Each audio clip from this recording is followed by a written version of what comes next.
Picture an American kitchen in the early 1960s, just before the school day begins. The house is quiet, but Mom is already at the counter, putting together a lunch from the things she has in the pantry and refrigerator. There are no plastic snack packs lined up on the counter, no insulated lunch bags, and no delivery waiting outside. Just simple food, a piece of wrapping paper, and a child who needs to be out the door before the school bus arrives. Some of the foods that went into those lunchboxes would look surprisingly familiar today. Others have nearly vanished from American kitchens altogether. They were inexpensive, homemade, regional, and sometimes wonderfully strange, but to the children who carried them, they were simply lunch. Today, we're remembering 10 forgotten school lunchbox meals that American mothers packed for their children in the 1960s. Number 10. Butter and cheese sandwich. There were mornings when the refrigerator didn't offer much, but there was usually enough for this. A couple of slices of soft bread, some butter, and a few pieces of American cheese could become a perfectly respectable school lunch in just a minute or two. The butter was spread first, right to the edges, followed by the familiar pale yellow cheese. Sometimes that was all there was. No ham. No lettuce. No fancy dressing. Just a simple sandwich that could be wrapped up and slipped into a lunchbox before the school bus arrived. For a child, it might not have seemed particularly exciting. But it was filling, inexpensive, and dependable. If the lunch meat had run out before grocery day, this was an easy answer. The ingredients were already waiting in the kitchen, and nothing needed to be cooked. There was also something about the combination that worked. The cool, slightly salty cheese with the richness of butter and the softness of fresh bread made a plain sandwich surprisingly satisfying. Today, a sandwich this simple might seem almost forgotten. But for many children growing up in the 1960s, it was just another ordinary lunch, the kind you didn't appreciate until many years later, when you realized how much those ordinary lunches had become part of childhood. Number 9. Lebanon bologna sandwich. If you grew up in Pennsylvania Dutch country, you may remember this one immediately. Lebanon bologna had a flavor all its own, deeper, tangier, and more strongly seasoned than the ordinary lunch meat many families kept in the refrigerator. A few slices between two pieces of bread made an easy school lunch. Nothing complicated was required. Mom could slice it in the kitchen, add the bread, wrap everything up, and have it ready before the morning rush was over. For children who grew up eating it, the taste was completely familiar. But give that same sandwich to someone from another part of the country, and it could seem surprisingly strong. That regional character is what makes old lunchboxes so interesting. America didn't always eat the same way from coast to coast. Local foods, family traditions, and recipes passed down from parents and grandparents could make one child's lunch completely different from another child's. And if Lebanon bologna was part of your childhood, you probably didn't think of it as unusual at all. It was simply the taste of home, tucked between two slices of bread and waiting for you when the lunch bell rang. Number 8. Stewed crackers and milk. This was the kind of lunch that could make a modern child stop and ask, "What exactly is that?" But decades ago, some American families knew it without needing an explanation. Crackers were broken into pieces and combined with milk until they softened into a simple, comforting mixture. There was nothing elaborate about it, and that was precisely the point.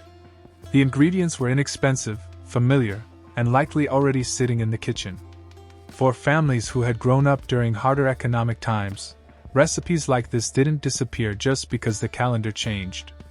Mothers often continued preparing the foods they had learned from their own mothers. If something was inexpensive, filling, and easy to make, there was little reason to abandon it. A child might carry this old-fashioned meal to school while classmates were beginning to bring newer packaged foods. By the 1960s, it was becoming much less common, but in certain households, these older food traditions were still hanging on. Number 7. Apple butter on dried-out bread. Not every school lunch began with a fresh loaf of bread. In some homes, the older slices still had plenty of life left in them, and nobody was going to throw them away just because they had lost some of their softness. A thick layer of apple butter could change that. Dark, sweet, and warmly spiced, Apple butter brought enough flavor to make slightly stale bread enjoyable again. It was a simple combination, but it reflected something important about the way many families managed food in those days. Groceries had to last. The heel of the loaf, yesterday's slices, and leftovers from dinner could all find another purpose. Children might not have thought of this as thrift when they opened their lunchbox. To them, it was simply something sweet spread across a piece of bread. But behind that ordinary sandwich was a generation of mothers who had learned not to waste what could still be eaten. Number 6. Saltine crackers with peanut butter. Sometimes the lunchbox needed a little something extra, and a few saltine crackers could fill that empty corner perfectly. A mother could take several crisp crackers from the pantry, spread them with peanut butter, and wrap them up alongside the main sandwich. It took only a few minutes, required no cooking, and used ingredients that were already common in American kitchens. The combination had a texture children knew well. The cracker was light and brittle, while the peanut butter was thick, creamy, and just sticky enough to cling to the roof of your mouth. By lunchtime, the peanut butter might have dried slightly around the edges, but that hardly seemed to matter. For many families, this wasn't the centerpiece of lunch. It was the dependable little extra that made the meal feel more complete. Peanut butter had become a familiar household staple by the 1960s, so it appeared in school lunches in all sorts of forms.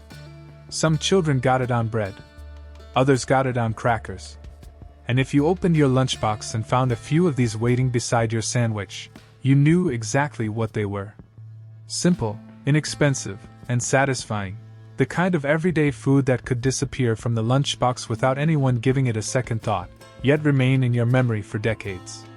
Number 5. Cold scrambled egg sandwich. For some children in the 1960s, the school lunch could begin with something that had already been served at breakfast. A few leftover scrambled eggs could be cooled down, tucked between slices of bread, and wrapped up for the trip to school. It was especially practical in homes where eggs were plentiful, including families that kept chickens in the backyard or lived on farms.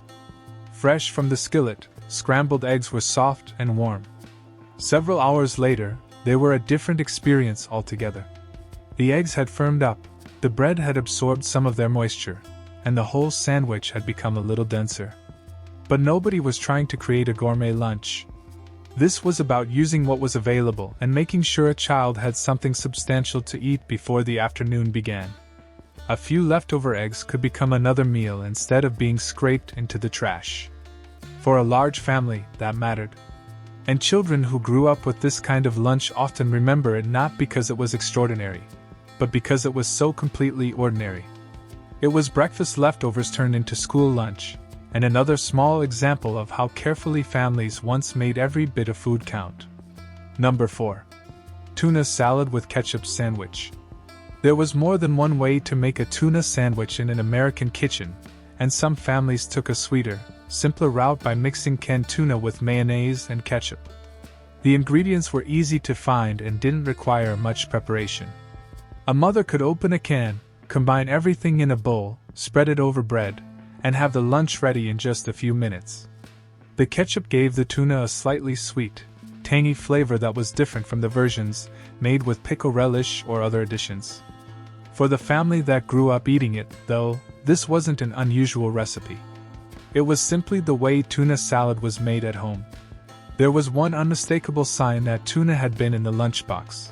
By lunchtime, its aroma had usually made itself known. The sandwich might have left a little moisture on the bread, too, especially after several hours tucked away in a school bag. But children ate it anyway. This was pantry cooking at its simplest: canned fish, a few everyday ingredients, and bread from the kitchen. And if your mother made tuna salad with ketchup, chances are you still remember that particular taste, even if you haven't had it in decades. Number 3. Glass bottle soda. A bottle of soda in a child's school lunch was a little different from the drinks most children carry today. It was heavier, made of real glass, and usually reserved for a day when mom wanted to make lunch feel a bit more special. Maybe it was cola. Maybe root beer or orange soda. Whatever the flavor, that familiar bottle stood out among the sandwiches and snacks. There was also a practical problem. A glass bottle couldn't simply be tossed away after lunch. It had to make the trip back home, which meant carrying it carefully and remembering not to leave it behind at school. But that inconvenience was part of what made it feel special. For most children, this wasn't an everyday drink. It might appear on a Friday, around a birthday, or simply on one of those mornings when mom decided to put something extra in the lunch. And when lunchtime came, opening that bottle felt different from reaching for an ordinary drink. The cold glass in your hand. The little hiss when it opened. The first fizzy sip. It was a small treat, but for a child in the 1960s, sometimes a small treat was all it took to make an ordinary school day memorable. Number 2. Homemade cookies or brownies. Few things could make a school lunch feel more special than discovering something that had come straight from the home oven. Maybe mom had baked a batch of chocolate cookies the evening before. Maybe there was a square of brownie left from a pan cooling on the kitchen counter. She didn't need to make anything elaborate. 1 or 2 pieces wrapped carefully and tucked beside the sandwich were enough.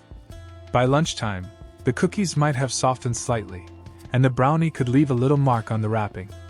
None of that mattered. In fact, those little imperfections were part of what made a homemade treat different from anything bought at the store. For the child opening that lunchbox, it was more than dessert. It meant someone had taken the time to bake. During the 1960s, homemade sweets were still a familiar part of family life, and a lunchbox was one of the easiest places for a small piece of that home cooking to travel. There were no colorful snack packages required. Just something baked in the family kitchen, wrapped up before school, waiting quietly until lunchtime. Number 1. Dried apricots. For some 1960s children, the sweetest thing in the lunchbox didn't come wrapped in a bright package. It came from a pantry jar. A few dried apricots could be tucked beside the sandwich as a simple snack for the middle of the school day. They were small, chewy, naturally sweet, and noticeably different from the fresh fruit most children knew. Because the moisture had been removed, the fruit was easy to carry and didn't need a special container. Mom could take a handful, wrap them up, and add them to the lunch without any cooking or preparation. For the child, they were something to nibble slowly. For the mother, they were practical food that could stay in the pantry and be ready whenever the lunchbox needed filling. They also belonged to a different kind of American grocery routine. Before every snack came in its own little packet, families often reached into jars, cupboards, and pantry shelves to assemble what their children would eat at school. A few pieces of dried fruit might not sound remarkable today, but that's exactly why they are worth remembering. They were part of those quiet, ordinary lunches that didn't seem important at the time, and yet, decades later, can bring back the feeling of opening a school lunchbox and finding a little piece of home waiting inside. 10 forgotten lunchbox foods, but for the children who ate them, they were simply part of growing up. Maybe one of these was in your lunchbox, too. Tell us what your mother packed for you in the comments. And if this brought back a memory, subscribe to the America We Forget for more stories from the America you remember.